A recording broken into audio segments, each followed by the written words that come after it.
বাবাকে এত মহব্বত করে না। আর আমার নবীজি বলেছেন ইন্নাল জান্নাতা তাহতা উম্মাহাতুকুম, তোমাদের বেহেশত হলো তোমার পিতামাতার পদতলে।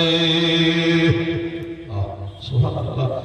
জায়েদ রায় জি হুজুর, এটাই ছেলে আমার, এটাই তোমার ছেলে? বলে হ্যাঁ। জায়েদ এটা তোর বাবা? জি হুজুর। কলেমা পড়ে মিথ্যা কথা বলবো না। এটা আমার বাবা হলো, আর এটা আমার চাচা হলো। এর নাম হারেস আমার বাবা, আর কাউ হলো আমার চাচা। 8 বছর বয়সে হারিয়ে গিয়েছিল, আমাকে কিনে এনে মা খাদিজার ঘরে দিয়েছিল। ওইখান থেকে আপনার বিয়ে হলো।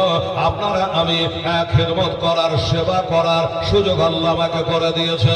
আমার নবী বলে বাবা যায়, তোর বাবার চোখে যদি এত পানি ঝরি, তোর বাবা যদি তোকে হারিয়ে এত কাঁদে, যেই মা 10 মাস পেটে রেখেছিল, এই মা না জানি কত বাড়িতে কাঁদছে। আমি জানি রে, মা হারা